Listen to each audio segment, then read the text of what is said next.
Hey, we're in part four of my series, Life and Business Success, based on the book, Can You Relate? By none other than me. You're going to want to stick around for this because we're going to talk about all the other key relationships that I had that produced the best overall years I've ever had in my life. Stick around. This is the Franchise Pitfalls and Profit Show. Each week, we bring you the challenges and triumphs of being in the franchise development and consulting business. The things you need to make money faster. And now your host, one of the most successful franchise developers in North America, Don Shin. Hey, there was probably 10 or 11 different relationships in the book, Can You Relate? That I talk about, that I write about. And this 5-part series, there's today part 4, there's a part 5. In the 5-part series, we're hitting on some of the key ones. Today, we're going to talk about kind of some of those miscellaneous ones, but nonetheless, very important to overall being successful in life and in your business. So the one I want to talk about, one of the ones I want to talk about today is having an accountability partner. And, I think this is one of the killers of our society today. And that is that everybody is kind of pointing fingers. Nobody seems to want to take responsibility anymore for their actions. They blame, they make excuses, they deny what's going on or what's happening. So I think it's really important individually, if you want to have a holistic, most successful life that you can have, you want to have someone that's going to hold you accountable in a lot of areas of your life. And you might be saying, Don, why? I'm a good person. I don't do bad things, but accountability, trying to keep ourselves accountable, it's hard at best, and it's almost impossible overall.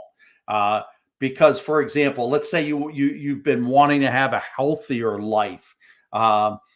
For all the right reasons, to be around for your kids, to be able to physically do more with your children, be around longer in marriage, to see a 50th year wedding anniversary. But then you don't join a gym. You don't watch what you eat.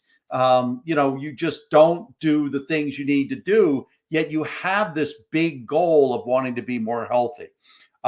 Maybe it's around expenses. Maybe you want to just start to save and invest more money. Maybe you want to save up for that vacation of a lifetime.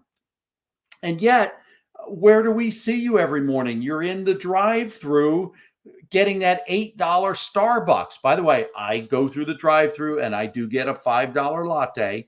But the point is, I'm not looking to control my expenses. I don't have this goal of maybe saving up for the vacation of a lifetime.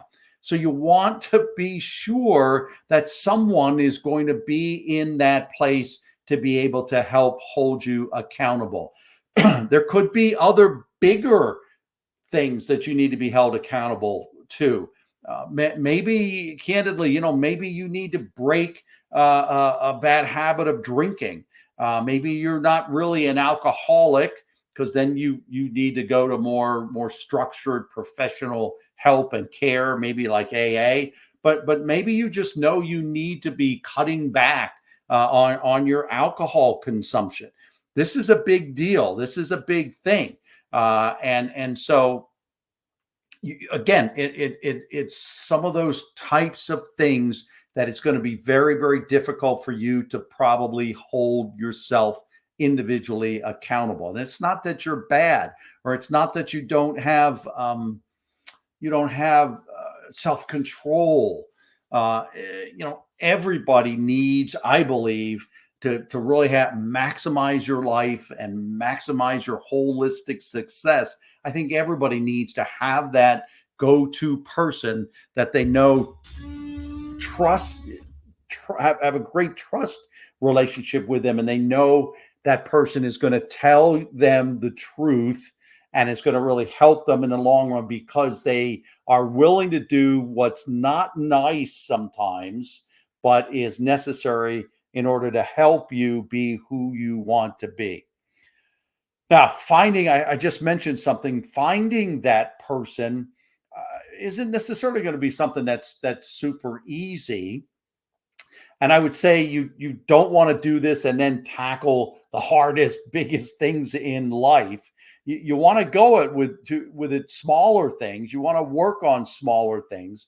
But I also tell you, you've got to find someone that you can tell them anything. You can tell them things that are some of the most embarrassing things that you would never want anybody else to know. But you have to have complete confidence and trust in them that it's not going to go anywhere else, that it stays with them, it goes to the grave with them, so to speak, because they are in this very important accountability relationship and role for you. The other thing, in addition to trust, is time. Again, I keep talking about how important time is to these relationships. They have to be willing to invest time with you, and you need to invest time with your accountability partner, but they need to be willing to invest time with you. And again, as it moves into some of the more serious, bigger issues in life, they're going to have to pretty much tell you, yeah, you can call me anytime, anywhere, any place, and I'm going to be there for you. So it's a 24/7 potential accountability and time commitment. Availability. You need to put time in this to build this relationship, to talk about it, work it through, regularly meet so you could be talking about some of these things that you're feeling you need this accountability component, the areas, the parts of your business, of your life, I should say, where you need this accountability. And so you need to invest that time. Both parties need to be available. You need some consistency and regularity of meeting in order for the relationship ultimately to work. Again, start small.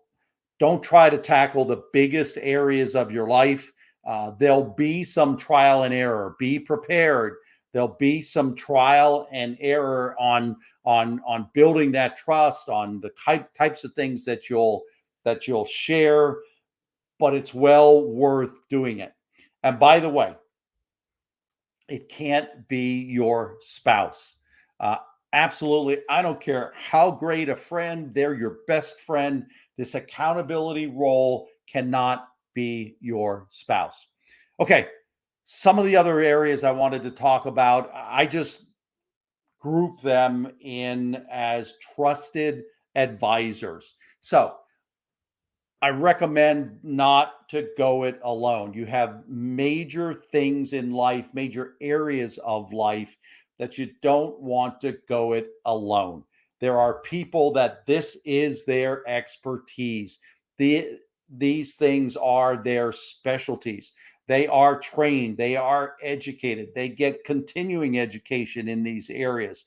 Don't go it alone in major areas of your life. So you need trusted advisors that are going to help you through these phases and in these areas of life. So there's three main ones I'm going to talk about today. One is an accountant. Now, taxes are getting a little simpler. If you don't have a lot of money, you maybe don't want to go to an accountant for tax preparation. But as life gets busier, as life gets bigger, as you earn more wealth, create more wealth, as your finances get more complicated, you want to have a good, reliable accountant to give and do your taxes, give you tax advice, and give you some finance advice. Especially if you own a business, you've got to have a good CPA. A second trusted advisor is a financial planner. And financial planners, again, are around that finance area, a little bit different than maybe a little overlap, but a little bit different than your accountant. But certainly your financial planner is to help you build wealth. It's for investments. It's to see where you are, what is your station in life. It's to see and know what your goals are, where you want to get, and then to help advise you and plan with you. and maybe in some cases be able to do the transactions of those investments. So trusted advisors, an accountant, a financial planner, and the third one I always like to talk about is an attorney. We always hope that we'll never need an attorney. We always think that, I don't have the kinds of problems that I need an attorney.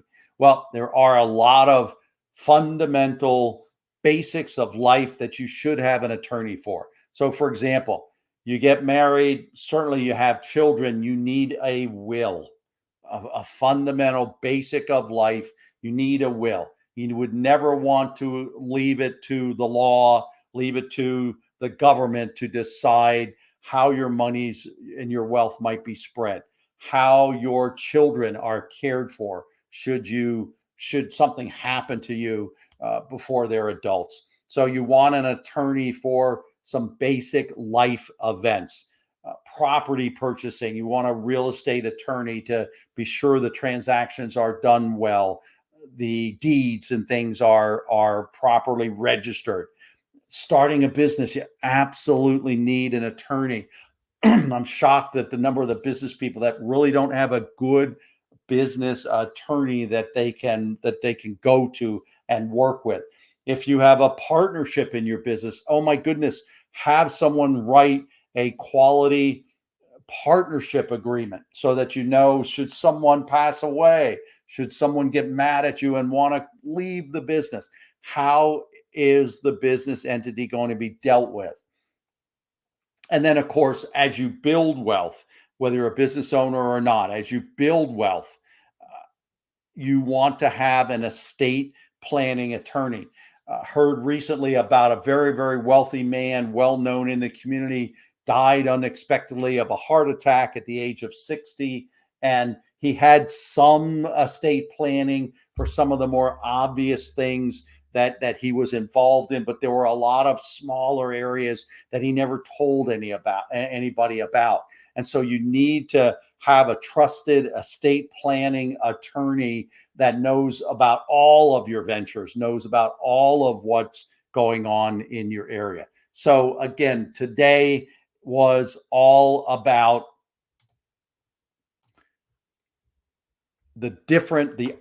what I call other relationships that helped me holistically from an overall life and business standpoint be wildly successful. And these relationships were an accountability partner and the trusted advisors of accountants, financial planners, and attorneys.